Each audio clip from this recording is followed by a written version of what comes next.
সংবিধানের যেটা হলো 15th অ্যামেন্ডমেন্ট, 15th অ্যামেন্ডমেন্ট এটা অবৈধ ঘোষণা করা হয়। অবৈধ ঘোষণা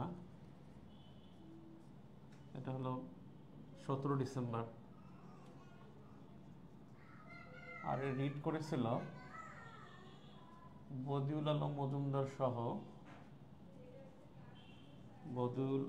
মজুমদার সহ 5জন সুশীল সমাজের প্রতিনিধি।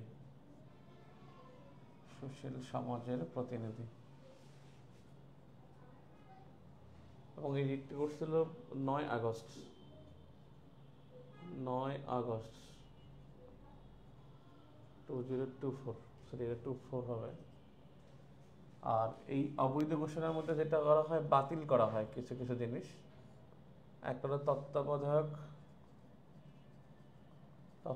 বিলুপ্তির আদেশ বাতিল, মানে বিলুপ্তির বিধি বাতিল, অর্থাৎ তত্ত্বাবধায়ক সরকার ফিরে আসলো। 2 নম্বরে হলো গণভোট বিলুপ্তির বিধি বাতিল। 3 নম্বরে হলো 7ক ও 7খ অনুচ্ছেদ বাতিল। এটা বেসিক্যালি ছিল এর মধ্যে যে যেগুলো পরিবর্তন করা যাবে না এমন বিধিসমূহ, পরিবর্তন করা যাবে না এমন বিধিসমূহ, মানে সংবিধান পরিবর্তন করা যাবে না এমন যে বিধি আছে সেইটা। সংবিধান পরিবর্তন করা যাবে না এমন বিধি।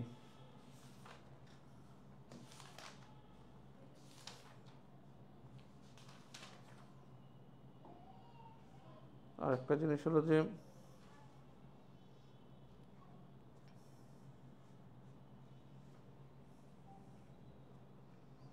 অধস্তন আদালতের কাছে উচ্চ আদালতের কিছু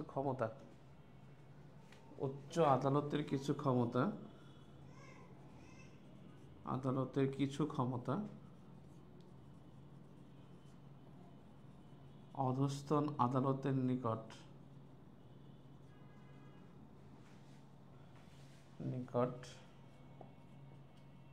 হস্তান্তর অবৈধ, এটা অবৈধ ঘোষণা করা হয়। এটা অর্থাৎ এখানে 2টা জিনিস পুনর্বহাল হয়। আর যে পরবর্তী সংসদের নিকট পরবর্তী সংসদ সিদ্ধান্ত নেবে 3টি বিষয়। পরবর্তী সংসদ ঠিক করবে: 1, সংবিধানের যে মূলনীতি আছে সেটা মূলনীতি, অর্থাৎ সংবিধানের 4 মূলনীতি, এই 4 মূলনীতি ঠিক করবে পরবর্তী সংসদ। নাম্বার 2, তফসিল, বিশেষ করে 5ম, 6ষ্ঠ এবং 7ম, এই 3টা তফসিল ঠিক করবে পরবর্তী সংসদ। আরেকটা হলো 70 অনুচ্ছেদ,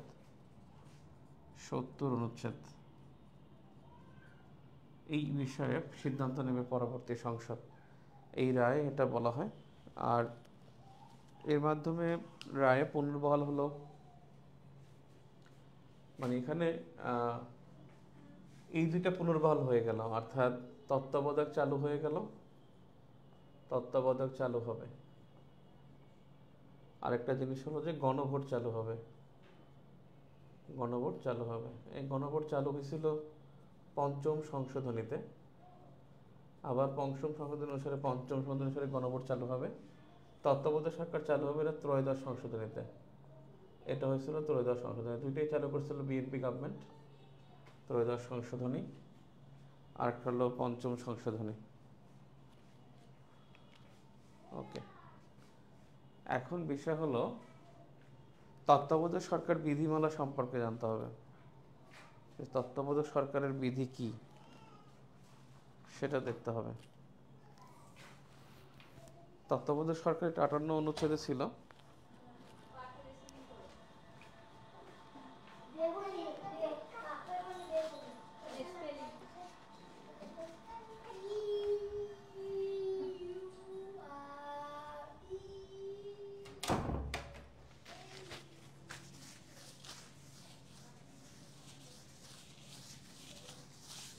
বাংলাদেশে কিন্তু ইতিহাসে দলীয় সরকারের অধীনে যত নির্বাচন হয়েছে সেই দল কখনো নির্বাচনে হারে নাই, এবং যারা পরাজিত হয়েছে তারা কখনো বলে নাই যে নির্বাচন সুষ্ঠু হয়েছে। এবং দলীয় সরকারের অধীনে যদি কেউ সুষ্ঠু নির্বাচন দিতে পারে তাহলে সে হলো বাংলাদেশের ইতিহাসে হবে প্রকৃত শাসক, যিনি আসলে গণতন্ত্রকামী, গণতন্ত্রের শাসক। অর্থাৎ কেউ সুষ্ঠু নির্বাচন দিতে পারে না। ইতিহাসে এটা আছে। আরেকটা বিষয়,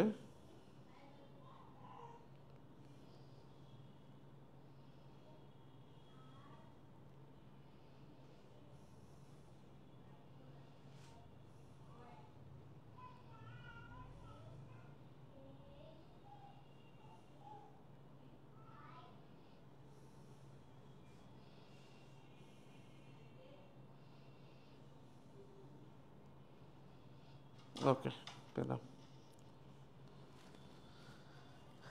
এবারে আছে তত্ত্বাবধায়ক সরকার আসলে কি, মানে তত্ত্বাবধায়ক সরকার কাঠামো, এই কাঠামোটা কেমন ছিল বেসিক্যালি। তত্ত্বাবধায়ক সরকার ব্যবস্থা এটা প্রথম চালু 1991 সালে পঞ্চম সংসদ নির্বাচন হয়। পঞ্চম সংসদ নির্বাচন হয় 1991 সালে। তখন আর সাংবিধানিকভাবে প্রথম গঠন আর কি, তত্ত্বাবধায়ক সরকার গঠন 1996 সালে, এবং সপ্তম সংসদ নির্বাচন হয়।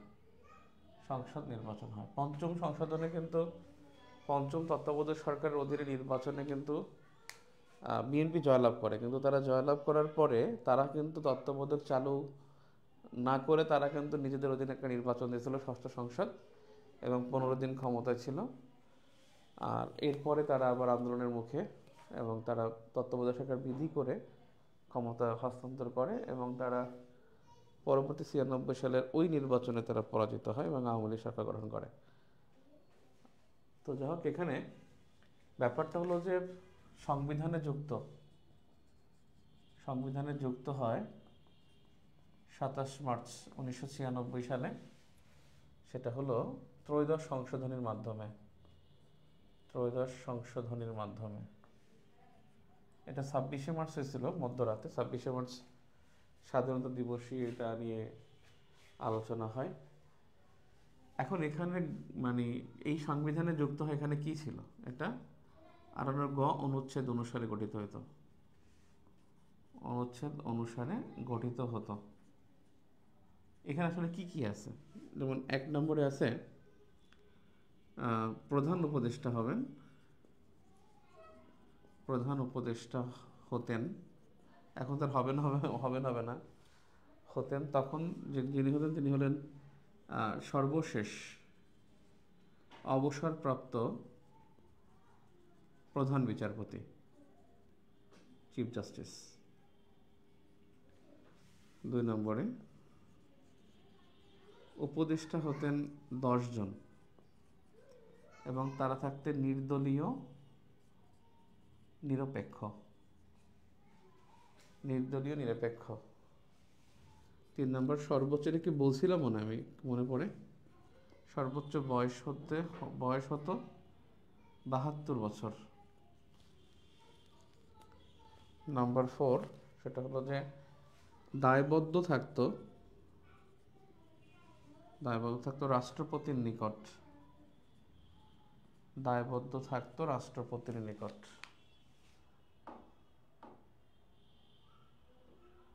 সাউন্ড কম, এইটা আবার কি সমস্যা? এত সুন্দর মাইক্রোফোন, সাউন্ড কম হলে কেমন কি করব?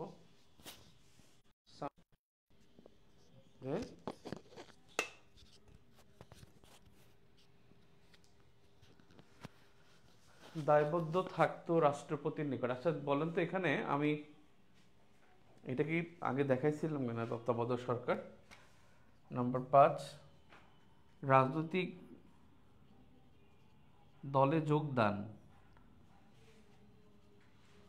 বা নির্বাচন করতে পারতেন না, মানে কোনো দলের হয়ে, অর্থাৎ দলীয় নির্বাচন করতে পারতেন না। এইটা হলো বিষয়, যে দলীয় নির্বাচন করতে তারা পারতেন না। তো আসলে গণ উচ্ছেদ অনুসারে আসলে তত্ত্বাবধায়ক সরকার গঠিত হয়েছে, এই ছিল বিধি। এখন যেটা হলো, এখন সংবিধানের মধ্যে যেটা হলো যে সংবিধান সংস্কার কমিশন হয়েছে একটা। এই কমিশন 7টি বিষয় আলোকপাত করেছে। সংবিধান সংস্কার কমিশন, সংবিধান সংস্কার কমিশন তারা অনেকগুলো প্রস্তাব দিয়েছেন এবং তারা 7টি বিষয় মানে বিষয়ের ব্যাপারে বলছেন। তত্ত্বাবধায়ক মানে তারা সংবিধান সংস্কার কমিশনের 9 জন সদস্য ছিলেন এবং তারা 7টি বিষয় বলছেন। যে সংবিধান সংস্কার কমিশন, এবং আসলে সংবিধান থেকে যে কেমন প্রশ্ন হবে উই নেভার নো। খুবই বিরক্তিকর একটা বিষয় করতেছে। দেখেন, আজকেও সংবিধান সংস্কার কমিটির সাথে এনসিপি বৈঠক করেছে। সেখানে তারা বলছে 16 বছর পর্যন্ত বয়সে ভোটার হবে এবং 23 বছর হলো প্রার্থীদের বয়স। প্রার্থীদের বয়স সীমা তারা প্রস্তাব দিয়েছে 23 বছর, এবং তারা হাসিনা মডেলে আরও 2টা বিভাগ, একটা কুমিল্লা এবং হলো ফরিদপুর, যেটা হাসিনা করতে চেয়েছিলেন, সেই প্রস্তাবই রাখছেন যে আরও 2টা জেলা বিভাগ করার জন্য, যেটা কুমিল্লা করতে পারে নাই নোয়াখালীর বিরোধিতার কারণে। এখন আসলে আমাদের উপদেষ্টাদের মধ্যে বেশ কয়েকজন কুমিল্লার আছেন, বৃহত্তর কুমিল্লা, আসিফ নজরুল, আসিফ মাহমুদ, সজীব ভুঁইয়া, তারপর সমন্বয়কদের মধ্যে হাসনাত আবদুল্লাহ, তারপর মুখ্য যুগ্ম আহ্বায়ক মনে হয়, যুগ্ম সচিব সারা জানি যারা, তসলিম যারা, তারপরে আরও যারা আছেন পলিটিক্যাল পার্টির মধ্যে রিশাদ মনে হয়, রিফাত রশিদ, সেও মনে হয়, সেও কুমিল্লার, এবং বৃহত্তর কুমিল্লার বেশ কয়েকজন থাকার কারণে এখানে আসলে তাদের গুরুত্বটা বৃদ্ধি পাচ্ছে। এখন বিষয় হলো যে সংবিধান সংস্কার কমিশন, এটার মানে সংবিধান সংস্কার কমিশনের যিনি প্রধান, তিনি হলেন, গঠন করেছিল 6 সেপ্টেম্বর, এটি গঠন 6 সেপ্টেম্বর 2024। এর প্রধান ডক্টর আলী রিয়াজ বানানটা এরকমের। এর সদস্য হলো 9 জন, এবং এর যে গুরুত্বপূর্ণ সুপারিশ, 7টি প্রধান বিষয়কে সংস্কার মানে প্রস্তাবে 7টি প্রধান বিষয় বলছেন। একটা বলছেন মূলনীতি বিষয়ক, মূলনীতি হবে 5টি মূলনীতির কথা তারা বলছেন। একটা হলো সাম্য, মানবিক মর্যাদা, সামাজিক ন্যায় বিচার, বহুত্ববাদ, একটা গণতন্ত্র। অর্থাৎ 5টি, একটা হলো গণতন্ত্র, সাম্য, সামাজিক ন্যায় বিচার, তারপর মানবিক মর্যাদা,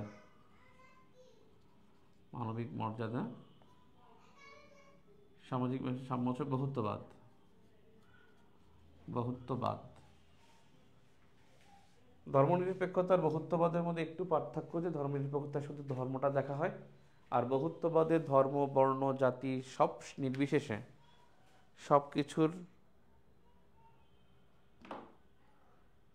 সবকিছুর একটা বিষয় হলো এটা বহুত্ববাদ। তারপর 2 নম্বর হলো ক্ষমতার ভারসাম্য, অর্থাৎ ক্ষমতায় প্রাতিষ্ঠানিক ভারসাম্য প্রতিষ্ঠা। ক্ষমতায় প্রাতিষ্ঠানিক ভারসাম্য প্রতিষ্ঠা। 3 নম্বর, সমতার সাম্যর মধ্যে পার্থক্য আছে। সমতা আর একটা হলো সাম্য। সাম্য হলো ইকুইটি, এটা হচ্ছে ইকুয়ালিটি। ইকুয়ালিটি, যেমন সবাইকে একটা করে রুটি দেয়া, একটা করে রুটি সবাইকে দেয়া, এটা হলো সমতা।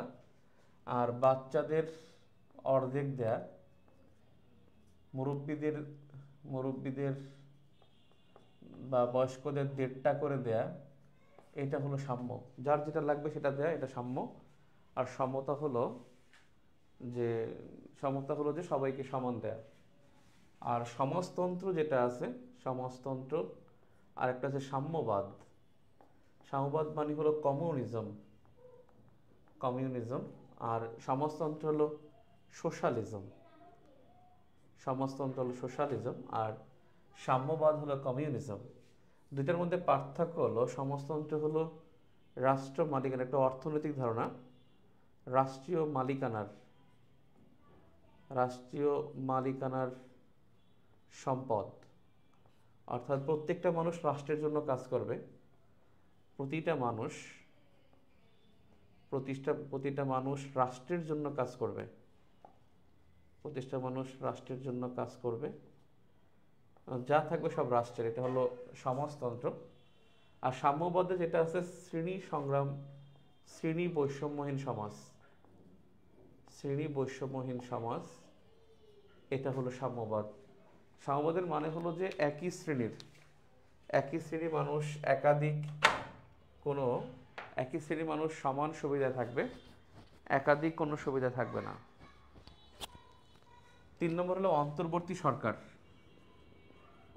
অন্তর্বর্তীকালীন সরকার কাঠামো। 4 নম্বরে হলো প্রধানমন্ত্রীর ক্ষমতা হ্রাস, অর্থাৎ প্রধানমন্ত্রীর ক্ষমতা অত্যধিক, এই একচ্ছত্র ক্ষমতা হ্রাস। বিচার বিভাগ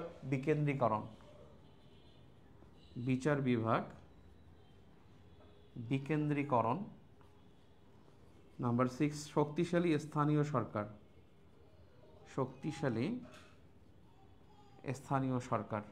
এই স্থানীয় সরকার কমিশনের যে প্রস্তাব, এটা 8ম অধ্যায়ে পড়তে হবে, এটা খুবই গুরুত্বপূর্ণ।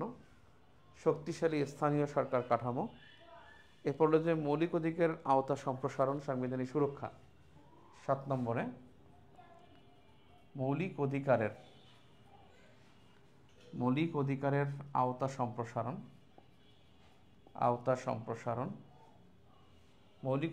আওতা সম্প্রসারণ, সংবিধান সংরক্ষণ ও অন্যান্য। এই 7টি শিরোনামে তারা প্রস্তাবনা দিয়েছে। 7টি শিরোনামে তাদের মধ্যে মূলনীতির কথা বলতে, মূলনীতি পরিবর্তন। সেখানে 1972 সালের সংবিধানের মধ্যে শুধুমাত্র গণতন্ত্র আছে। 1972 সালের সংবিধানের যে মূলনীতি, সেখান থেকে মাত্র 72 আছে। গণতন্ত্র শব্দটাই আসলে ওমিট করে দেওয়া উচিত ছিল। একটা গণপ্রজাতন্ত্র সেখানে নামের মধ্যেই তো ডেমোক্রেসি আছে, সেখানে গণতন্ত্র শব্দটা রাখার কোনো মানে নেই। এটাকে অতিরিক্ত গুরুত্ব দেওয়াটা বাংলাদেশের জন্য অভিশাপ স্বরূপ। সংবিধান আসলে এবার একটু হ্যাসেল হবে। আমি এত চেষ্টা করেও করতে পারি নাই, খুব কষ্ট হয়ে গেছে। অন্তর্বর্তীকালীন সরকারের আপনারা অধ্যাদেশটা দেখছেন কিনা? অধ্যাদেশটা আমি দেখাইছিলাম না, অন্তর্বর্তীকালীন সরকারের অধ্যাদেশ। এর মানে ছোট্ট একটা ক্লাস হয়েছিল মনে হয়। এখন দেখি আসলে যে প্রস্তাবগুলো কি ওদের প্রস্তাবগুলো কি ছিল বা কি আছে। সাউন্ড খুবই কম। আচ্ছা ঠিক আছে, এটা খুলে ফেলে। ফালতু খাইছে তো, কি কেন কাজই হয় না, ভুল করলাম নাকি? আল্লাহ আল্লাহ আল্লাহ আল্লাহ না, ঠিকই তো থাকার কথা। টিএক্স নিয়ে কথা বলবে। আচ্ছা একটু ঘুরাই দেখি তো। আচ্ছা একটু বলেন তো এখন শুনতে পান কিনা না? আচ্ছা, রেড সিগন্যাল দেখাচ্ছে। আচ্ছা এখন তো এত ইলেকট্রিসিটি যায়, এসি চলে না, দরজা খোলা সাউন্ড আসবে। বাজে অবস্থা। আচ্ছা ফ্যান ছেড়ে দিই অল্প করে।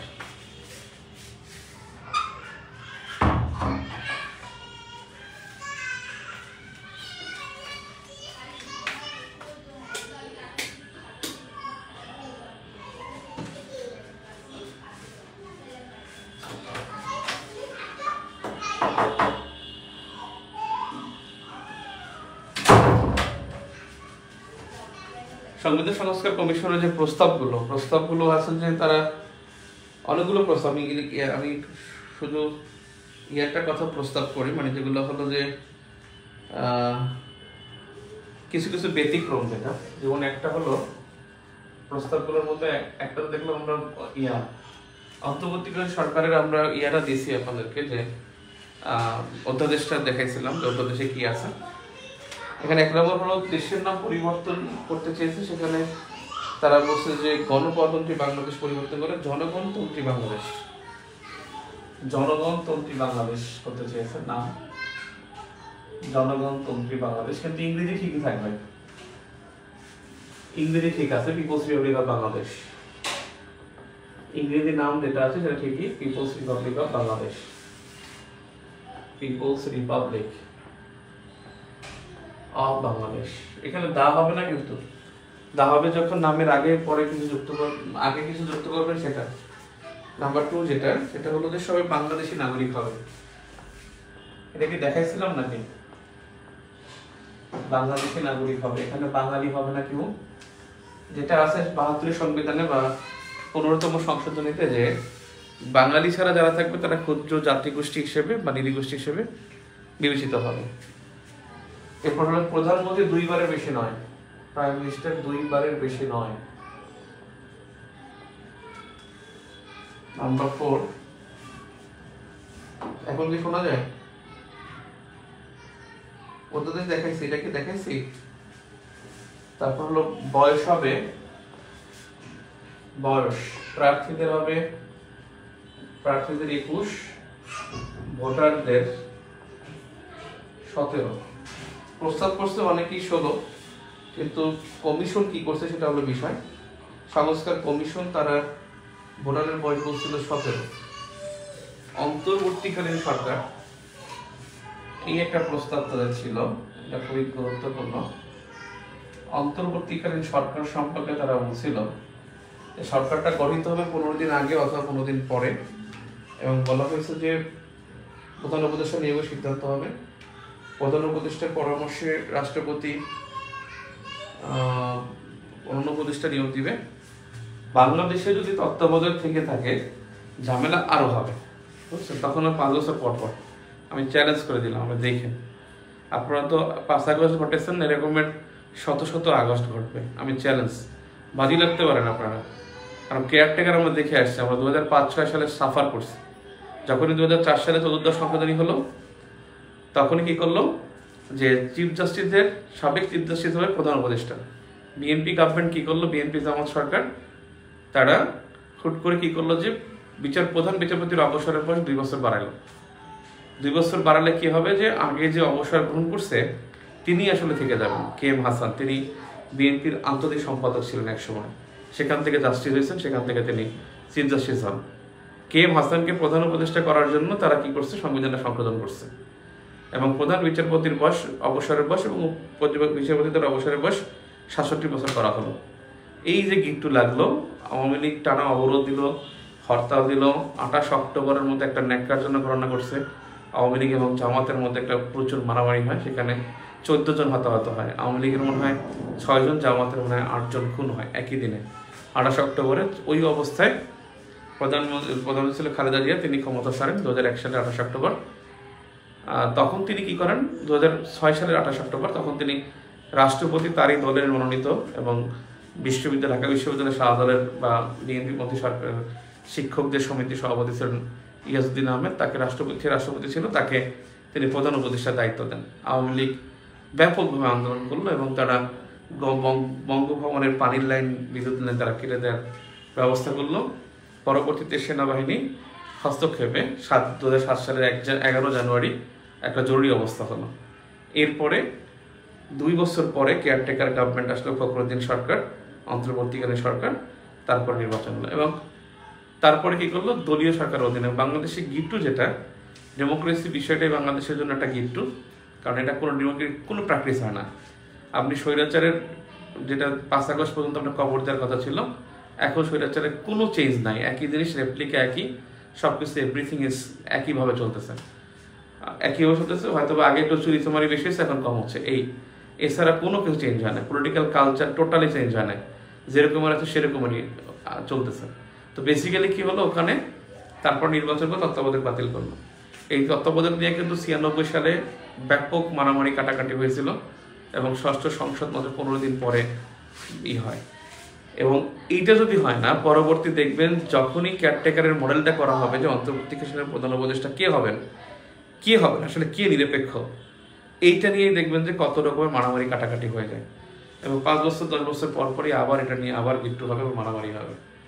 এখন কথা হলো যে ওইটাই সবচেয়ে ফেয়ার হবে যদি কেউ দলীয় সরকারের অধীনে ফেয়ার ইলেকশন দিতে পারে, তাহলে বাংলাদেশে নির্বাচন ব্যবস্থা একটা সুষ্ঠু অবস্থায় চলে যাবে, নয়তো যাওয়ার কোনো চান্স নেই। কারণ এই দেশটা তাদের জীবনের অর্থাৎ 34 বছর তারা কাটায় শুধু কেয়ারটেকার নিয়ে, কেয়ারটেকার গভর্নমেন্টই 34 বছর তাদের রাজনীতি হয়েছে। যাকে এখানে অন্তর্বর্তীকালীন সরকার যেটা, সেখানে বলছে যে তাদের কথা বলা হয়েছে যে এটা হবে যে সংসদের মেয়াদ কখন হবে, সংসদের মেয়াদ শেষ হবার আগের 15 দিন বা শেষ হবার আগের 15 দিন বা সংসদের মেয়াদ শেষ হবার পরের 15 দিন, 15 দিন থেকে, মানে সংসদ ভেঙে গেলে 15 দিন থেকে, আর সংসদের মেয়াদ শেষ হলে শেষ হওয়ার আগের 15 দিন, আর যদি সংসদ ভেঙে যায় তখন থেকে 15 দিন, 15 দিন থেকে 90 দিন থাকবে মেয়াদ, 90 দিন মেয়াদ হবে। এবং বলছে যে এখানে মেয়াদ হবে এবং এর মধ্যে নির্বাচন হতে হবে, এর মধ্যে নির্বাচন হবে এবং শপথ গ্রহণের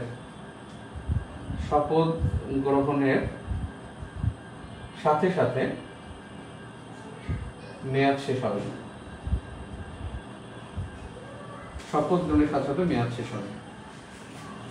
এই জন্য শপথগুলো সাধারণত সন্ধ্যার পরে হয়, কারণ অফিস আবার শেষ হয়ে যায়, তারপর থেকে শপথ এবং ওর পর থেকে নতুন ডিগ্রি বা সবকিছু জারি হয়। আর ইউএস ইলেকশনে যেটা হয়, মানে প্রেসিডেন্ট 20 জানুয়ারি তিনি সকালবেলা শপথ নেন এবং ওই দিন অফিস করেন, আর আমাদের মাঝে মেয়াদ শেষ হওয়ার পর রাতে শপথ হয়, রাতে শপথ হয়। এখানে আরেকটা বিষয় আছে, সেটা হলো, হ্যাঁ বল,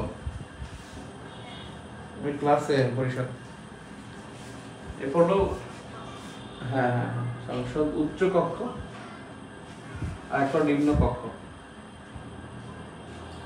সংসদের বিষয়টা বলছেন, উচ্চ কক্ষ নিম্ন কক্ষ। উচ্চ কক্ষ হবে 405, উচ্চ কক্ষ 105 আর নিম্ন কক্ষ হবে 300। উচ্চ কক্ষ হবে 105 আর নিম্ন কক্ষ হবে 400। 400-র মধ্যে 300 হবে সরাসরি নির্বাচন,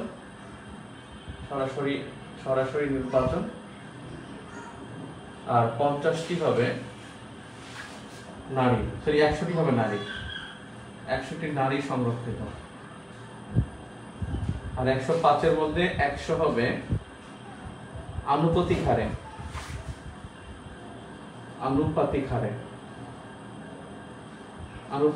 অর্থাৎ যদি বিএনপি এখানে 400-র মধ্যে যদি তারা 50% আসন পায়, 200 আসন পাইল, তাহলে বিএনপি ওখানে নিয়োগ দিবে 105 জনের মধ্যে 100 জনের আনুপাতিক হারে তারা পাবে 50টা সিট। ওখানে যারা এখানে যা পাবে সেই অনুসারে এখানে পাবে। আর 5টি হবে রাষ্ট্রপতি কর্তৃক মনোনীত, এবং এরা হলো কোনো দলের বাইরে নির্দলীয় থাকবে। রাষ্ট্রপতি যাদেরকে নির্দলীয় মনে করবেন, সেখানে রাষ্ট্রপতি নিজেই তো দলীয় থাকবেন। আর যাই হোক, বাংলাদেশ নিয়ে স্টাডি করলে পাগল হয়ে যাবে, বাংলাদেশের মানুষকে সন্তুষ্ট করতে পারবে না। আমরা সবচেয়ে বড় কথা হলো নিজের কি করতে হবে সেটা জানি না, কিন্তু অন্যের যেটা করতে হবে সেটা ভালো করে জানি। এইটা হলো বড় সমস্যা হবে। এরপরে হচ্ছে যে মৌলিক অধিকার ও স্বাধীনতার সনদ হবে। মৌলিক অধিকার ও স্বাধীনতা সনদ হবে। মৌলিক অধিকার ও স্বাধীনতা সনদ হবে। তারপর হলো সংসদের মেয়াদ হবে 4 বছর। সংসদের মেয়াদ হবে 4 বছর। সংসদের মেয়াদ হবে 4 বছর। সংসদের মেয়াদ হবে 4 বছর। 9 নম্বর, বিচারক নিয়োগ কমিশন হবে। অলরেডি হয়ে গেছে, বিচারক নিয়োগ কমিশন হবে। আপনি দেখবেন আমি একটা ক্লাস নিয়েছিলাম আপনাদের এখানে, বিচারক নিয়োগ কমিশন। তারপরে হলো স্থানীয় সরকার হবে, স্থানীয় আদালত হবে, যেটা হাসিনা মডেলে গ্রাম আদালত করে গেছে। স্থানীয় ইউনিয়ন আদালত, স্থানীয় ইউনিয়ন আদালত হবে। তারপরে হলো 4 বছর মেয়াদ দেখে না, বিরোধী দল থেকে ডেপুটি স্পিকার হবে। বিরোধী দল থেকে ডেপুটি স্পিকার। আজকে এনসিপির একটা প্রস্তাব ভালো লাগছে যে সংসদীয় স্থায়ী কমিটি যে আছে 50টাই, কমিটির প্রধান হবেন বিরোধী দলীয় থেকে, বিরোধী দল থেকে হবে সংসদীয় স্থায়ী কমিটির প্রধান। এখন ওখানে তো 50টা কমিটি হয়, মানে 50টা কমিটির প্রধান বিরোধী দল যদি 50টা এখন না পায় তাহলে একটা সমস্যা নেই, সেটা তো পথ করা রাখতে হবে। বিরোধী দল তো 50টা এখন নাও পেতে পারে। 11টা যে সংসদীয় 11টা কমিটির মধ্যে অথবা মানে যেমন মন্ত্রণালয় সম্পর্কিত কমিটি আছে 39টা, আর সংসদ সম্পর্কিত কমিটি আছে 11টা। এই জন্য সংসদীয় কমিটি যদি হয় তাহলে 11টা জন পেতে পারে।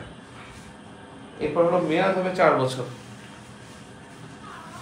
12 মেয়াদ 4 বছর। এই প্রস্তাব, এখন এই প্রস্তাব নিয়ে ঐকমত্য কমিশন গঠন করছে, এবং ঐকমত্য কমিশন, এই ঐকমত্য কমিশনের প্রধান কিন্তু প্রফেসর ইউনূস। ঐকমত্য কমিশন, ঐকমত্য কমিশন এর প্রধান হলেন প্রধান উপদেষ্টা, প্রধান উপদেষ্টা, আর সদস্য হলেন 11টি সংস্কার কমিশনের। এখন 12টা হয়েছে, 12টি সংস্কার কমিশন, এই যে পিএসসি হয়েছে না, 12টি সংস্কার কমিশনের প্রধানগণ। আর এর মধ্যে দ্বিতীয় প্রধান যিনি, তিনি হলেন doctor Ali Riaz, professor doctor Ali Riaz. তিনি হলেন দ্বিতীয় প্রধান, অর্থাৎ এখানে সহসভাপতি তিনি হলেন প্রফেসর ডক্টর আলী রিয়াজ। এজন্য অধ্যাপক ইউনূস যখন অনুপস্থিত থাকবেন তখন আলী রিয়াজ থাকবেন।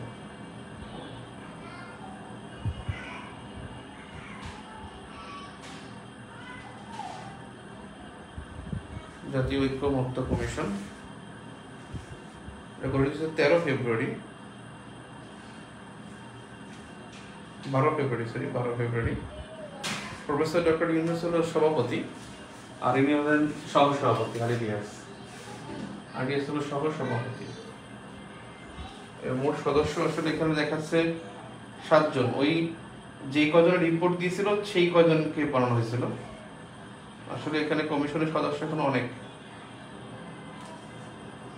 এটা 12 ফেব্রুয়ারি গেজেট হয়, 2025 হলো গেজেট গঠনের। আর কার্যক্রম শুরু 15 ফেব্রুয়ারি।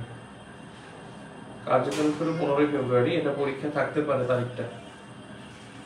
এখানে 7 জন দেয়া আছে, যে প্রধান উপদেষ্টা সহ 7 জন দেয়া আছে, কারণ 7টা কমিশন তখন রিপোর্ট প্রকাশ করেছিল। আমরা দেখছি 30 এপ্রিলও নারী কমিশনের রিপোর্ট দিয়েছে। 28 এপ্রিল, 30 এপ্রিল দিয়েছে স্বাস্থ্য কমিশন। স্বাস্থ্য কমিশনের রিপোর্ট না, এই স্বাস্থ্য কমিশনের রিপোর্ট গতকালকে দিতে মনে হয়, গতকালকে আবার পরশু দিন। সবগুলো এখনো পিএমসি আসে নাই। 12টি সংস্কার কমিশন, সেক্ষেত্রে 12 জন সদস্য হবে, কিন্তু গেজেটে আছে 7 জনের নাম, গেজেটে 7 জনের নাম আছে। এখন সাংবিধানিক প্রতিষ্ঠান কোনগুলো, এটা একটা বিষয়। সাংবিধানিক প্রতিষ্ঠান বর্তমানে যা আছে সেটা হলো বিষয়। বর্তমান সংসদ অর্থাৎ সংবিধান, বর্তমান সংবিধানে যেটা আছে, সংস্কারে যেটা হবে বর্তমানে যেটা আছে সেটা হলো 4টি। একটা হলো নির্বাচন কমিশন, নির্বাচন কমিশন, আর একটা হলো BPSC, Bangladesh public service commission, মহা হিসাব নিরীক্ষক ও নিয়ন্ত্রকের কার্যালয়, মহা হিসাব নিরীক্ষক ও নিয়ন্ত্রকের কার্যালয়, নিয়ন্ত্রকের কার্যালয়, মহা হিসাব নিরীক্ষক ও নিয়ন্ত্রকের কার্যালয়, আর একটা হলো অ্যাটর্নি জেনারেলের কার্যালয়, অ্যাটর্নি জেনারেলের কার্যালয়। এই চারটা এখানে যে সংস্কার প্রস্তাব করা হচ্ছে এমনি আলোচনা যেটা আছে সেখানে কিন্তু দুর্নীতি দমন কমিশনকে সাংবিধানিক প্রতিষ্ঠান করার একটা প্রস্তাব তোলা হয়েছে। দুদককে সাংবিধানিক প্রতিষ্ঠানের মধ্যে অন্তর্ভুক্ত করার একটা প্রস্তাব। এটা আসলে রাষ্ট্রায়ত্ত প্রতিষ্ঠান, কিন্তু এটাকে সাংবিধানিক প্রতিষ্ঠান করার একটা প্রস্তাব হয়েছে। সচিবালয়, সচিবালয় বর্তমানে আছে 4টি আর প্রস্তাব হলো 5টি, 5টি প্রস্তাব। সেখানে 4টি থেকে 1 নম্বরে হলো বাংলাদেশ সচিবালয়, যেটা গুলিস্তানে, বাংলাদেশ সচিবালয় যেটা গুলিস্তানে। কি করবো, আমি হেডফোন কাজ করতেছে না, হেডফোন নাম্বার কিনবো একটু নতুন ইনশাআল্লাহ, হেডফোন কাজ করতেছে না। তারপরে হলো রাষ্ট্রপতি বিচারক নিয়োগ দিবে না, না রাষ্ট্রপতি নিয়োগ দিবে, কিন্তু ওরা হলো নিয়োগ কমিশন সুপারিশ করবে, সুপারিশ করলে তারপর রাষ্ট্রপতি নিয়োগ দিবে। এখানে বাংলাদেশ, বাংলাদেশ সচিবালয়। 2 নম্বরে হলো সংসদ সচিবালয়, ওই ব্যস্ততম সচিবালয়, সবচেয়ে ব্যস্ততম সচিবালয় এটা, কিন্তু কেউ ওখানে, সাধারণ জনগণ ওখানে যায় না। 3 নম্বরে যেটা হলো নির্বাচন কমিশন সচিবালয়, নির্বাচন কমিশন সচিবালয়, আর একটা হলো বিপিএসসি সচিবালয়, বাংলাদেশ পাবলিক সার্ভিস কমিশন সচিবালয়। 5টি এখানে ওই 4টার সাথে পঞ্চম একটা প্রস্তাব করেছে, সেটা হলো বিচার বিভাগীয় সচিবালয়, বিচার বিভাগীয়। এবং সচিবালয় এটা হওয়ার সকল কিছু রেডি, যে কোনো সময় প্রজ্ঞাপন জারি করবে, সবকিছু রেডি, যে কোনো সময় প্রজ্ঞাপন জারি করবে। এবং পঞ্চম এটা হয়ে গেছে, মনে করেন এটা পঞ্চম হয়ে গেছে, তো 5টি সচিবালয় উত্তর করতে পারেন। রাষ্ট্রপতি সচিবালয় নাই, রাষ্ট্রপতি সচিবালয় নাই, অনেক বইতে লেখা রাষ্ট্রপতি সচিবালয়, এই তথ্যটা ভুল, এই তথ্যটা ভুল, রাষ্ট্রপতি সচিবালয় নাই। এখন সাংবিধানিক প্রতিষ্ঠান এটা নিয়ে কিন্তু আলোচনা আছে, এটা চেঞ্জ হতে পারে এবং দুদককে অন্তর্ভুক্ত করার একটা বড় সম্ভাবনা আছে, দুদককে অন্তর্ভুক্ত করার একটা বিশাল সম্ভাবনা আছে।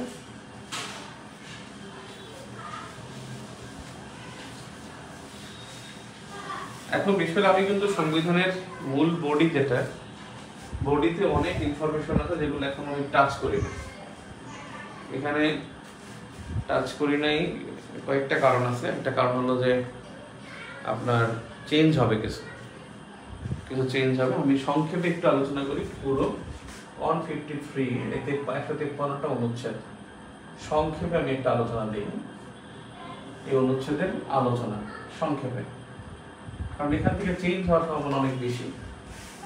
যদি পরীক্ষা আসে এক্সিস্টিং সংবিধান আসলে যেন এই আলোচনার মধ্যে থাকে, সেইভাবে আমি আলোচনা করতে চাই।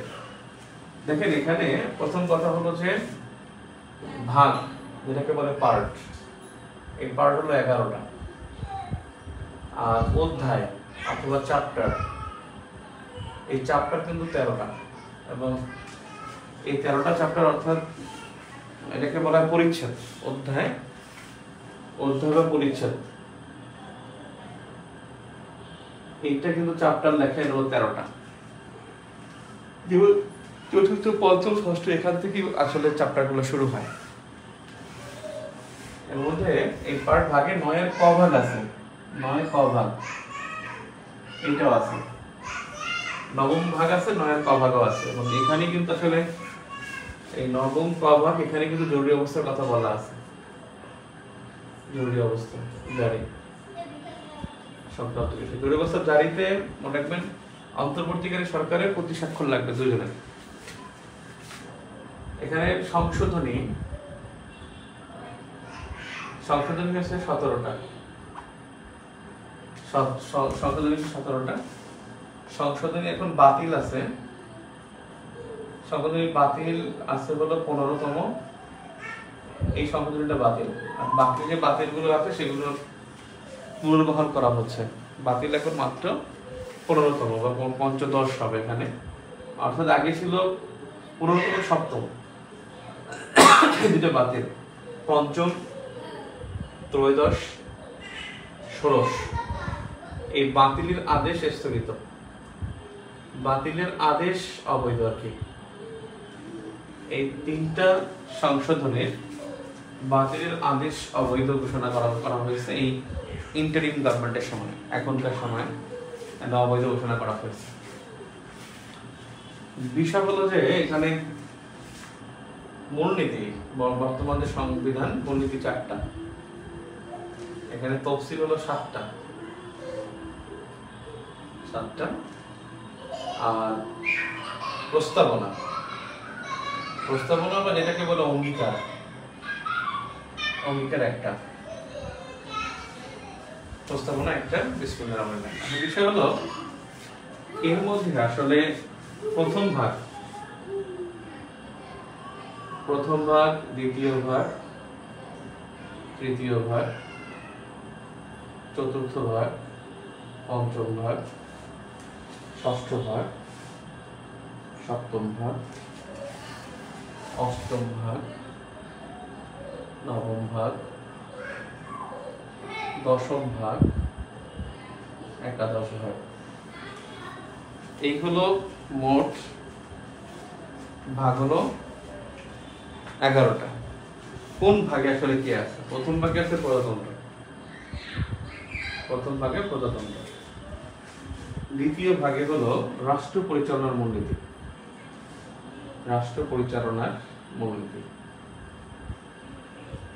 এই প্রজাতন্ত্র যেটা, সেটা হলো 1 থেকে 7, এর হলো 8 থেকে 25। তৃতীয় ভাগ, এটা হলো মৌলিক অধিকার, এটা হলো 26 থেকে 47। তো মৌলিক অধিকার যদি বলে সেটা কিন্তু আমাদের সংবিধানে যেটা আছে, মৌলিক অধিকারের এই চ্যাপ্টারে অধ্যায় আছে 21টা, অধ্যায় 22টি অনুচ্ছেদ। এখানে মৌলিক অধিকার সম্পর্কে আলোচনা। যদি বলা হয় মৌলিক অধিকার কতটি, মৌলিক অধিকার 18টি। তার মানে এখানে 5টা অনুচ্ছেদ আছে যেখানে কোনো মৌলিক অধিকার নাই, যেমন 26, 45, 46, 47। আর একটা শোনা 30 মনে হয়, 30 নম্বর অনুচ্ছেদ।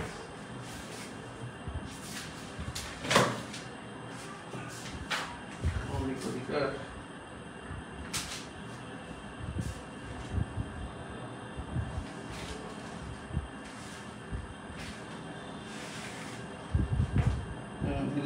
গ্রহণ, প্রকৃতি গ্রহণ, নিষিদ্ধ গ্রহণ, 30 নম্বর। তাহলে এই 5টা অনুচ্ছেদ কিন্তু মৌলিক অধিকার না। মৌলিক অধিকার 18টা, এই 18টি মৌলিক অধিকার আছে 17টি অনুচ্ছেদে, 17টি অনুচ্ছেদে বর্ণিত। অর্থাৎ মৌলিক অধিকার অধ্যায়ে অনুচ্ছেদ 22টা, সেখানে আনুষ্ঠানিক কিছু আলোচনা আছে যে 5টা অনুচ্ছেদে, আর বাকি 17টা যে অনুচ্ছেদ আছে সেখানে 18টি মৌলিক অধিকার কথা বলা হয়েছে। 28 নং অনুচ্ছেদে 2টি অধিকার, 28 নং অনুচ্ছেদে 2টি অধিকার। আবার খেয়াল করবেন তৃতীয় ভাগে মৌলিক অধিকার আছে 22টা, মৌলিক অধিকার সংক্রান্ত অনুচ্ছেদ আছে 22টা, যার মধ্যে 5টা অনুচ্ছেদে মৌলিক অধিকার সম্পর্কে বলা হয়নি, 17টি অনুচ্ছেদে 28টি মৌলিক অধিকারের কথা বলা হয়েছে। তার মধ্যে 28 নং অনুচ্ছেদে 2টি মৌলিক অধিকারের কথা বলা হয়েছে। চতুর্থ ভাগে আছে নির্বাহী বিভাগ। নির্বাহী বিভাগ এখানে রাষ্ট্রপতি আছে, প্রধানমন্ত্রী আছে এক একটা পরিচ্ছদে, তারপরে অ্যাটর্নি জেনারেল আছে নির্বাহী বিভাগে। অর্থাৎ নির্বাহী বিভাগ এটা মনে রাখতে হবে, নির্বাহী বিভাগের প্রধান রাষ্ট্রপতি, নির্বাহী বিভাগের প্রধান রাষ্ট্রপতি। নির্বাহী ক্ষমতা প্রযুক্ত হয় প্রাইম মিনিস্টারের নামে, প্রধানমন্ত্রীর নামে নির্বাহী ক্ষমতা প্রযুক্ত হয়। নির্বাহী বিভাগের প্রধান রাষ্ট্রপতি, নির্বাহী ক্ষমতা প্রযুক্ত হয় রাষ্ট্রপতির প্রধানমন্ত্রীর নামে। পঞ্চম ভাগে আছে আইন বিভাগ। আইন বিভাগ যেখানে আইনসভা আছে এসব। ষষ্ঠ হলো বিচার বিভাগ। এখানে মৌলিক অধিকার সংখ্যা 47 পর্যন্ত, নির্বাহী বিভাগ হলো 48 নং অনুচ্ছেদ থেকে 64 নং অনুচ্ছেদ, আর আইন বিভাগ হলো 65 থেকে 93 নং অনুচ্ছেদ। আর বিচার বিভাগ এটা আছে 94 থেকে 116 নং অনুচ্ছেদ, 94 থেকে 116। এটা কিন্তু খেয়াল করতে হবে, 116 নং অনুচ্ছেদ এবছর এই 116 নং অনুচ্ছেদ গুরুত্বপূর্ণ। 117 নং অনুচ্ছেদ প্রশ্নের ট্রাইব্যুনাল সহ 116 নং অনুচ্ছেদটা বেশি ইম্পর্টেন্ট। 106 এর কথা লাস্ট ক্লাসে বলছি। 116 নং অনুচ্ছেদে আছে যে অধস্থন আদালত সমূহের নিয়ন্ত্রণ ও শৃঙ্খলা। অধস্থন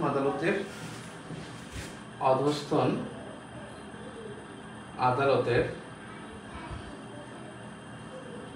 নিয়ন্ত্রণ ও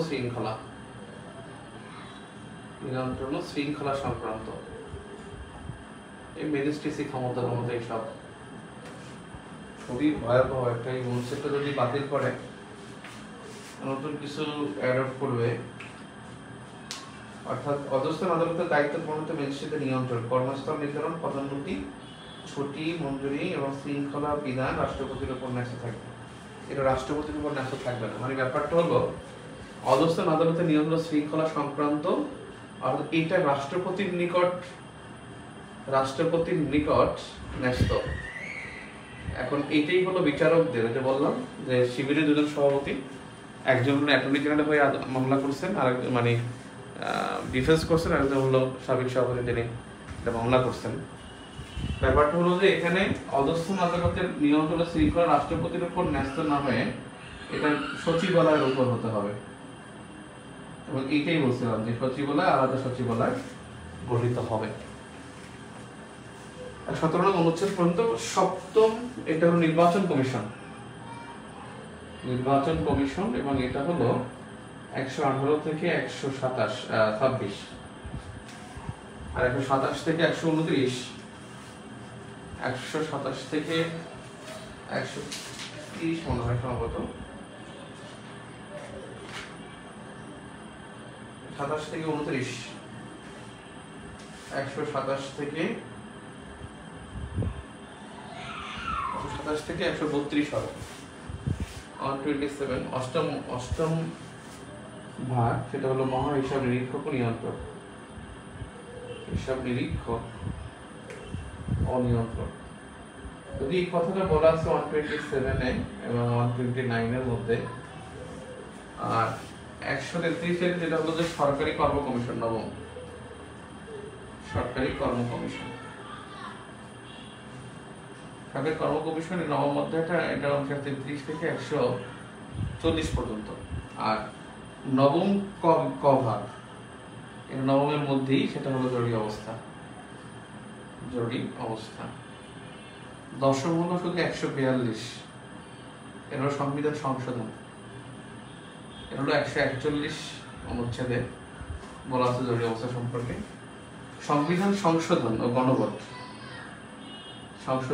গণভোট এ সম্পর্কে বলা আছে, এটা হলো দশম ভাগে।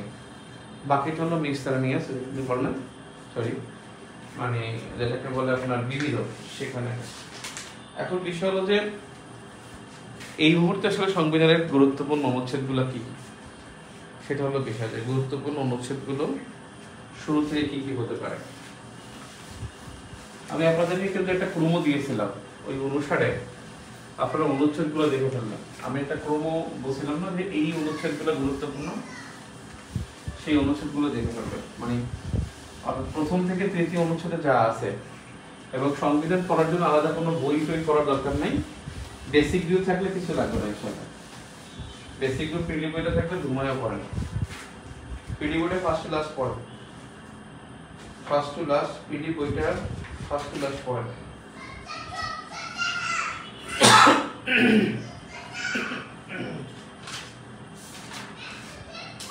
ফার্স্ট টু লাস্ট পড়লেই এনাফ। তবে ষষ্ঠ ভাগটা খুব গুরুত্বপূর্ণ। কোর্ট অফ রেকর্ডের 108 অনুচ্ছেদ, তারপরে হলো উপদেষ্টামূলক এখতিয়ার সুপ্রিম কোর্টের 106, আপিল বিভাগের পরোয়ানা জারি ও নির্বাহ, আইপিল বিভাগের ক্ষমতা 102,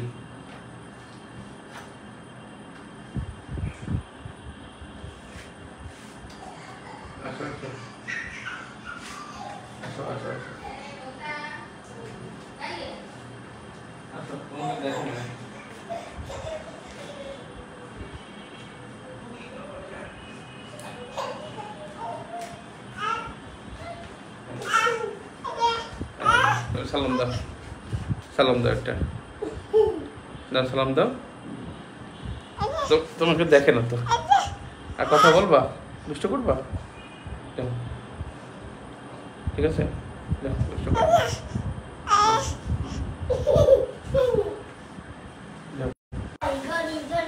তো বিষয় হলো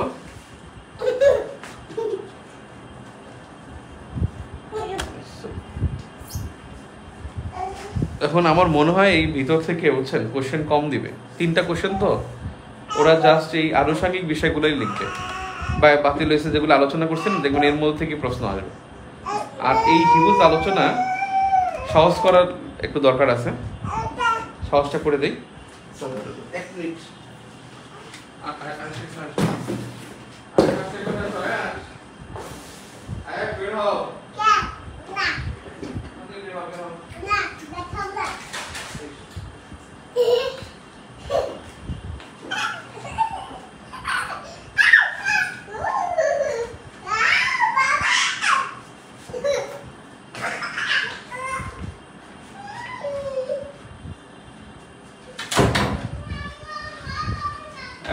যেমন 1 নং অনুচ্ছেদ আছে প্রজাতন্ত্র। প্রজাতন্ত্রের সীমা কি হবে? সীমাটা হলো যে পূর্ব পাকিস্তান যা ছিল তাই নিয়ে হবে। পূর্ব পাকিস্তান যা ছিল তাই, এবং বিবি যা পুনরায় পাবে তাই হবে আসলে আয়তন। 2 নঙে বলা আছে যে রাষ্ট্র ধর্মের কথা, 2 এর ক এটা বলা আছে রাষ্ট্রধর্ম ইসলাম, রাষ্ট্রধর্ম ইসলাম। 3 আছে রাষ্ট্রভাষা, যেটা বাংলা, আমাদের সংশ্লিষ্ট ভাষা বাংলা, তাই 4 হলো জাতীয় প্রতীক পতাকা, জাতীয় পতাকা প্রতীক সঙ্গীত, এবং এইগুলো কিন্তু ব্যবহারের বিধি 1974 যে ব্যবহার বিধি, এটা এইখানে ক্লাস আছে, এই গ্রুপে দেখবেন। পতাকা বিধি অনেক বড়, এটা ভাইবার ক্লাসটা এখানে শেয়ার করছিলাম। পতাকা প্রতীক এবং সঙ্গীত, এই পতাকাটা হলো গাঢ় সবুজের মাঝে, গাঢ় সবুজ ক্ষেত্রের মাঝে,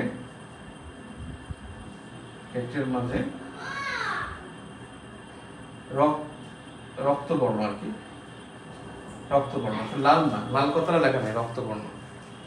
প্রতীক যেটা আছে সেটা হলো, জাতীয় প্রতীকটা হলো পয়সার অপর পাতে যেটা থাকে, পয়সার অপর পাতে,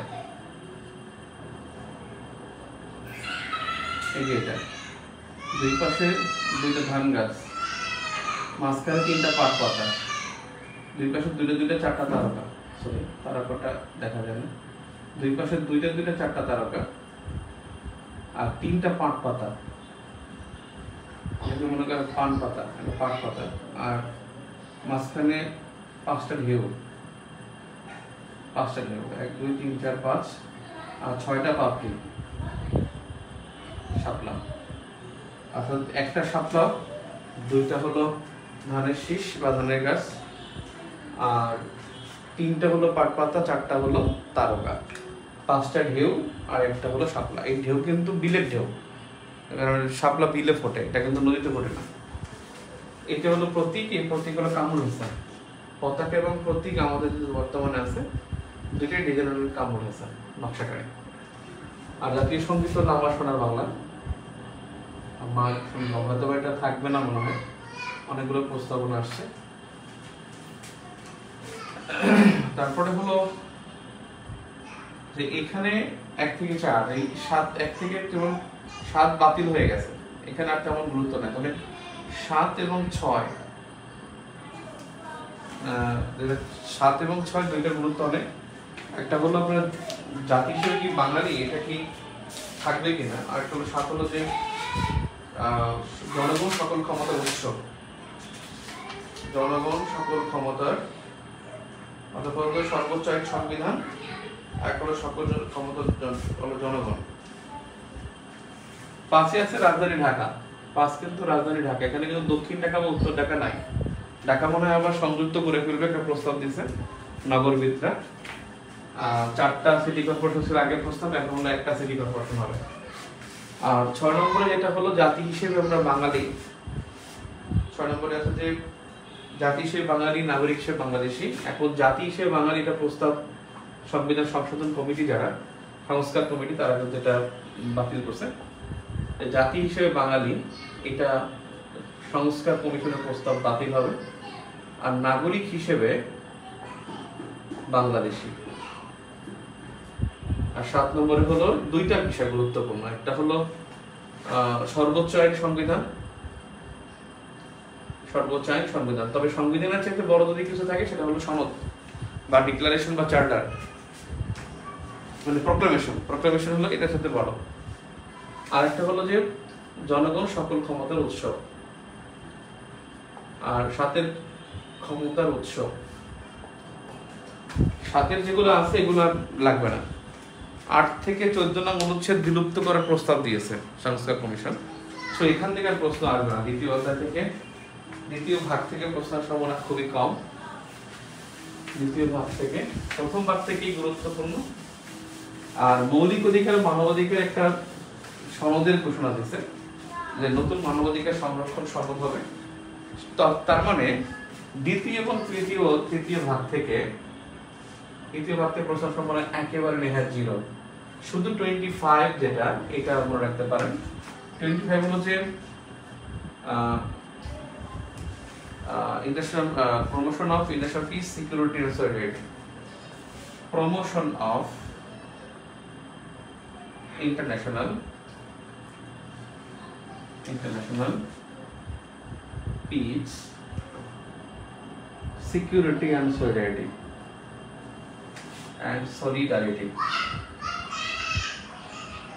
অর্থাৎ আমাদের শান্তি, নিরাপত্তা, সংহতির উন্নয়ন, আন্তর্জাতিক শান্তি, নিরাপত্তা ও সংহতির উন্নয়ন।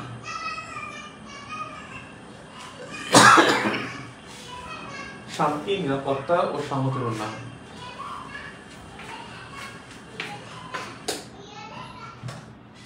International peace, security and solidarity. Promotion of international peace, security and solidarity. এখানে যে বিষয়গুলো লিপিবদ্ধ আছে সেগুলো কি আসলে? এর মধ্যে আছে যে বাংলাদেশ সন্ত্রাসবাদকে না বলবে, সন্ত্রাসবাদকে অস্বীকার করবে, বর্ণবাদকে অস্বীকার করবে। বাংলাদেশ সংগ্রামী স্বাধীনতাকামী গোষ্ঠীর পক্ষে থাকবে, স্বাধীনতাকামী গোষ্ঠীর পক্ষে থাকবে। কিন্তু আমি তো বেলুচিস্তানের পক্ষে লেখা তো ব্যাপক আক্রমণের শিকার হয়েছে ফেসবুকে। যে সংবিধান আছে, সংগ্রামী স্বাধীনতাকামী গোষ্ঠীর পক্ষে থাকে বাংলাদেশ। নিরস্ত্রীকরণের পক্ষে থাকবে, নিরস্ত্রীকরণের পক্ষে থাকবে, নিরপেক্ষ থাকবে বাংলাদেশ, তবে স্বাধীনতাকামী গোষ্ঠীর পক্ষে থাকবে, এটা কিন্তু। এবং আমরা কিন্তু 1988-এ আমরা প্যালেস্টাইনকে স্বীকৃতি দেই, বাংলাদেশ প্যালেস্টাইনকে স্বীকৃতি দেয়, প্যালেস্টাইন বা ফিলিস্তিনকে স্বীকৃতি দেয় একেবারে যেদিন স্বাধীনতা ঘোষণা করছে ওই দিনকেই, 15 জুলাই 1988। আর ফিলিস্তিন যেদিন স্বাধীনতার ঘোষণা দিয়েছে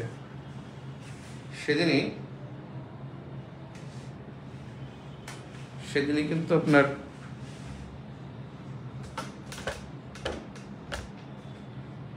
যেদিন ঘোষণা দিয়েছে সেদিনই কিন্তু বাংলাদেশ স্বীকৃতি দিয়েছে। এরপরে যেটা আছে সেটা হলো এই আর্টিকেল 25, এটা আমাদের পররাষ্ট্রনীতি, এই জায়গায় আছে পররাষ্ট্রনীতি। পররাষ্ট্রনীতি মনে রাখবেন প্রণয়ন করে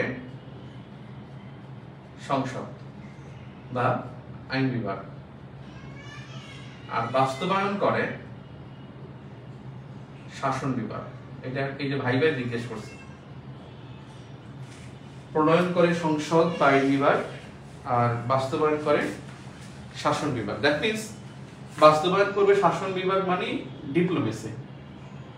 ডিপ্লোমেসি যে প্রয়োগ করে এটা কিন্তু ফরেন মিনিস্ট্রি করে, ministry of foreign affairs, MOFA বা ফরেন অ্যাফেয়ার্স মানে পররাষ্ট্র মন্ত্রণালয়, তারা বাস্তবায়ন করে। এই জন্য ডিপ্লোমেসি বা মিনিস্ট্রি এটা করলো আপনার নির্বাহী বিভাগের অধীনে বা শাসন বিভাগের অধীনে। নির্বাহী বিভাগ বা শাসন বিভাগ একই জিনিস, এক্সিকিউটিভ বডি। আর আইনসভা যেটা লেজিসলেচার বা সংসদ বা আইন বিভাগ, এরা হলো প্রণয়ন করে পররাষ্ট্রনীতি। আমি মনে করি যে এখান থেকে এইটা আর হলো আর্টিকেল 44। আর্টিকেল 44 আছে যে মানবাধিকার লঙ্ঘিত হলে 102 অনুচ্ছেদ অনুযায়ী রিট করতে পারবে জনগণ,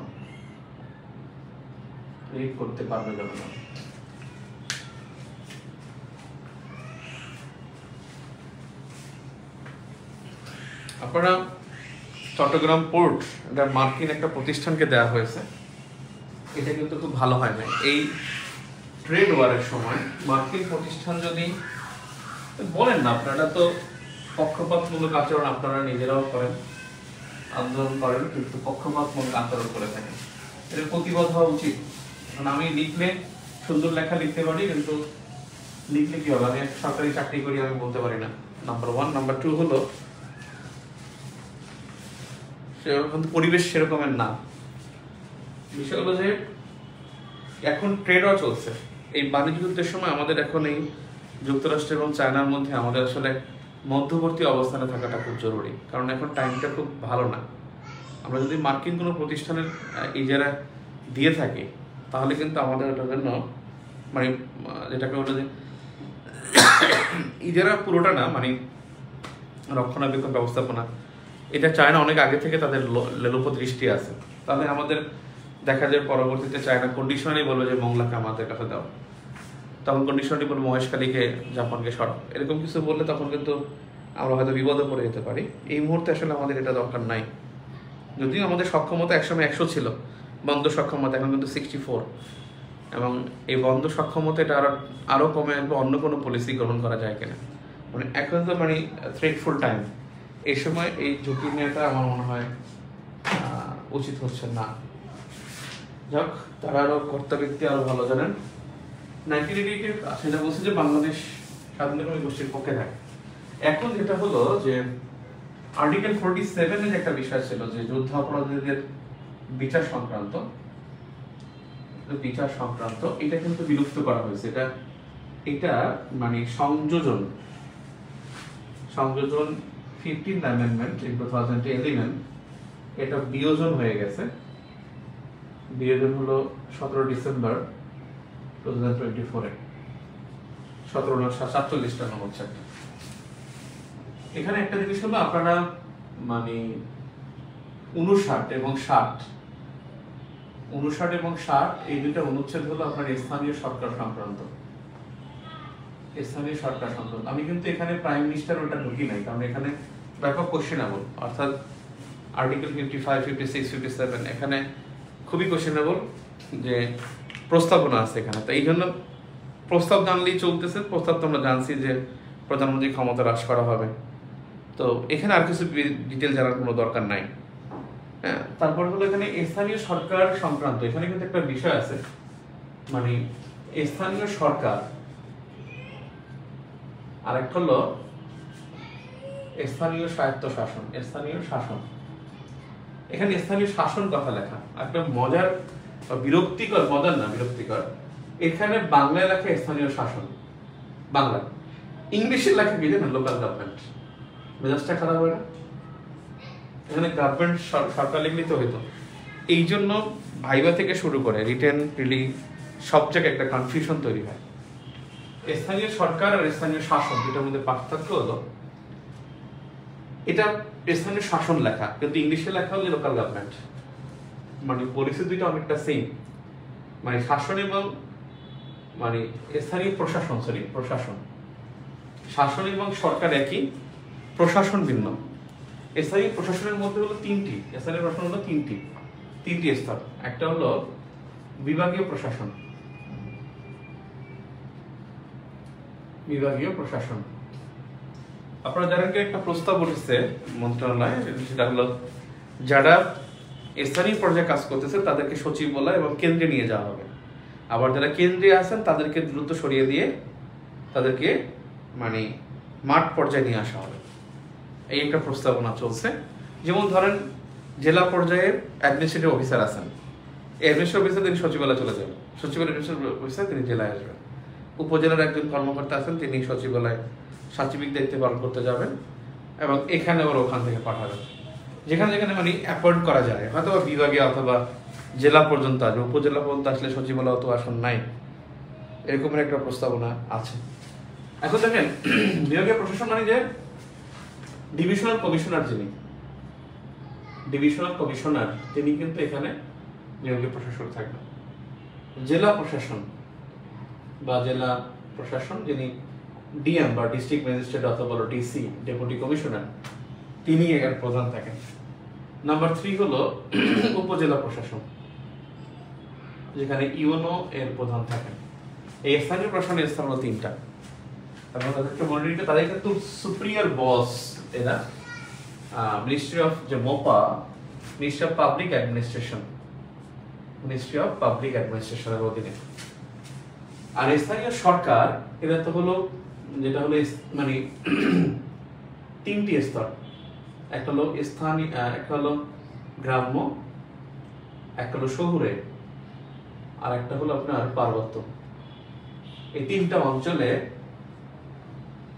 3টা স্থানীয় সরকারের স্তর। গ্রাম্য অঞ্চলে স্তর হলো 3টা, একটা হলো জেলা পরিষদ, হয়তো জেলা পরিষদ বিলুপ্ত হবে শীঘ্রই, কারণ জেলা পরিষদ 2000 সালে চালু করছিল আওয়ামী লীগ সরকার, এরপরে মাঝখানে বিএনপি গভর্নমেন্টের সময় এবং কেয়ারটেকার গভর্নমেন্টের সময় বিলুপ্ত ছিল, আবার 2010 সালে পুনরায় চালু হয়েছিল। জেলা পরিষদ হয়তো থাকতেছে না, কিন্তু উপজেলা পরিষদ আর একটা হলো ইউনিয়ন পরিষদ। আর শহুরে যেটা আছে শহুরে হলো 2টা, একটা হলো সিটি কর্পোরেশন সিসি, আর একটা হলো পৌরসভা। এখন থেকে পৌরসভার যে 3টা ভাগ আছে, ক শ্রেণী, গ শ্রেণী এবং খ শ্রেণী, এটাকে বিলুপ্ত করা হবে। জেলার ভাগ হলো 4টা, জেলার ভাগ 4টা, অর্থাৎ 4টা যদি উপজেলা জেলা থাকে, 4টা উপজেলা থাকে, এমন জেলাকে বলা হয়েছে যে ঘ শ্রেণী, 6টা পর্যন্ত গ শ্রেণী, 6-এর উপরে 8 পর্যন্ত হলো গ শ্রেণী, আর 8-এর উপরে যত আছে সেটা হলো ক শ্রেণী। ক শ্রেণীর জেলা হলো 6টা, ক শ্রেণীর জেলা বাংলাদেশে 6টা, গাজীপুর, ঢাকা, তারপরে হলো আপনার চট্টগ্রাম, এরকমের 6টা হলো আপনার ক শ্রেণীর জেলা পরিষদ বা জেলা প্রশাসন। পার্বত্য হলো 3টা, একটা হলো আপনার 2টা পার্বত্য জেলা স্থানীয় সরকার পরিষদ, স্থানীয় সরকার পরিষদ, আর একটা পার্বত্য জেলা আঞ্চলিক পরিষদ, পার্বত্য জেলা আঞ্চলিক পরিষদ। এই হলো ঝামেলাটা যে স্থানীয় সরকার এবং স্থানীয় প্রশাসন। স্থানীয় শাসন কথাটা আসে, মনে রাখবেন স্থানীয় শাসন মানে সরকার, কারণ ইংলিশে লেখা লোকাল গভর্নমেন্ট। এটার অনুবাদের সমস্যা হয়েছে, যে কারণে সারা জীবন এই সমস্যাটা বহন করতে হচ্ছে।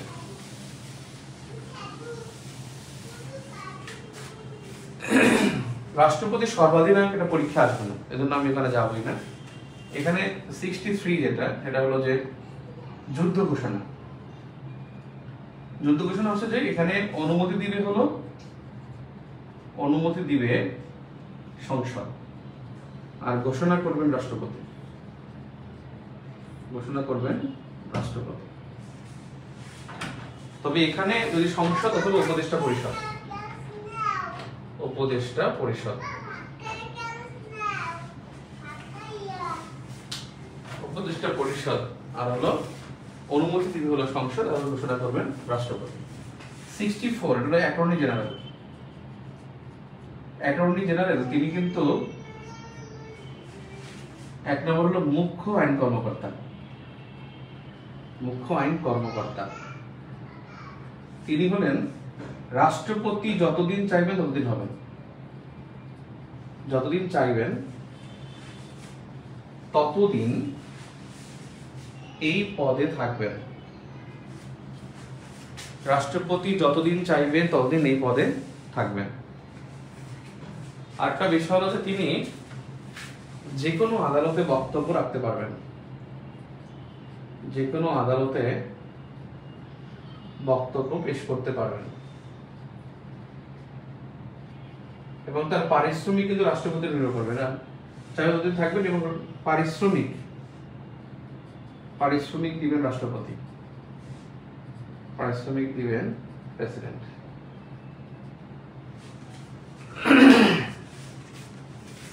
পারিশ্রমিক দিবেন প্রেসিডেন্ট।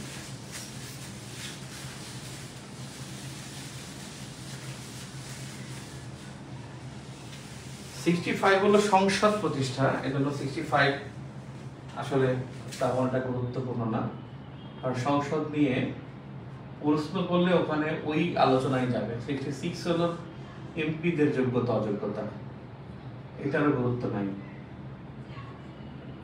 যোগ্যতা অযোগ্যতা। আর্টিকেল 70 যেটা, এটা হলো floor crossing. Floor crossing, floor crossing বিষয়টা হলো যে নিজ দল ত্যাগ, অথবা হলো নিজ দলের বিপক্ষে ভোট দান, অথবা নিজ দলের পক্ষে ভোট না দেয়া। ফ্লোর ক্রসিং বোঝায় কয়েকটা জিনিস। একটা হলো দল ত্যাগ, দল ত্যাগ অর্থাৎ সংসদ সদস্য মানে এমপি দল ত্যাগ করলে। নাম্বার 2 হলো নিজ দলের বিপক্ষে ভোট দিলে, অথবা হলো নিজ দলের পক্ষে ভোট না দিলে। এই তিনটাই, চুপচাপ থাকলে হবে না, অর্থাৎ নীরবতা থাকতে হবে, নীরবতা থাকতে পারবে না। এই তিনটা ফ্লোর ক্রসিং হয়। আর এখানে হলে আসন শূন্য হয়, আসন শূন্য হয়। এখন বিষয় হলো যে এই ফ্লোর ক্রসিং আসলে থাকবে নাকি থাকবে না, এটা একটা বিষয়। থাকবে নাকি থাকবে না, এইটা একটা বিষয় হয়ে গেছে।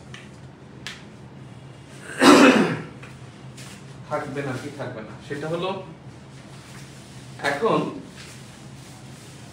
ওনারা যারা প্রস্তাব করছেন, মানে কমিশন যে প্রস্তাব বা আলোচনার মধ্যে প্রস্তাব হলো অর্থ বিল ও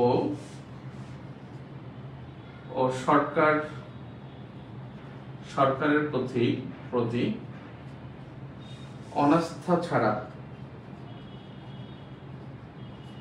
নিজ দলের বিপক্ষে ভোট দেওয়া যাবে।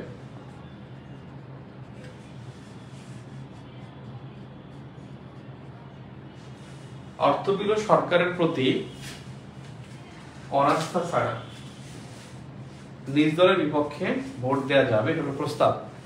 নয়তো কি হইবে, নয়তো হবে যে সে নিজ দলের বিপক্ষে ভোট দিয়ে টাকা খাবে, যে হ্যাঁ আমরা 162 আসন থাকছে বিএনপি, 162 আসন, এরা বলবে যে 13 জন বলবে যে হ্যাঁ আমরা এই করবো, বা 12 জন বলবে যে আমরা 151 লাগবে তো, 12 জন বলবে যে আমরা অনাস্থা বিষয় দেবো, আমরা হলো সরকারের বিপক্ষে ভোট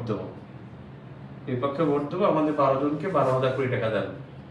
তখন 12,000 কোটি টাকা দিবে অন্য যারা ক্ষমতা আসতেছে তারা, 12,000 কোটি টাকা দিলে সে কি করবে, ওরা ওখান থেকে পদত্যাগ করবে এবং পার্লামেন্ট ডিজলভ হয়ে যাবে, পার্লামেন্ট ডিজলভ হয়ে গেলে তারপর আবার ভোট হবে, ভোট হয়ে যে ক্ষমতা আসে, এইটা হবে বিষয়।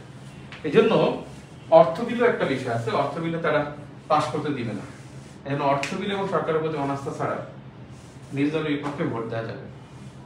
ঠিক আছে, এইটা হলো এই 2 দফার একটা প্রসেস, এবং আশা করা যায় যে এইটা সংস্কার হচ্ছে, এবং কয়েকটা সংস্কার কিন্তু হওয়ার মতোই, যেমন একটা হলো নিয়োগ, বিচারক নিয়োগ অ্যাপয়েন্টমেন্ট কমিশন হয়েছে, তারপর হলো মানে জুডিশিয়াল অ্যাপয়েন্টমেন্ট কমিশন অধ্যাদেশ জারি হয়ে গেছে, এটা সচিবালয় হবে খুব তাড়াতাড়ি, অধ্যাদেশ জারি হবে বিচার বিভাগীয় সচিবালয়। তারপর এই 70 অনুচ্ছেদে এটা হবে, এটা অনেকটা নিশ্চিত, ঠিক আছে।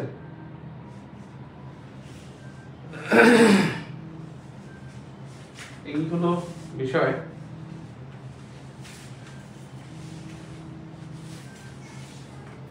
আপনি স্পেশালি একটু 94 থেকে 117টা একটু ভালো করে দেখবেন, বারবার করবেন।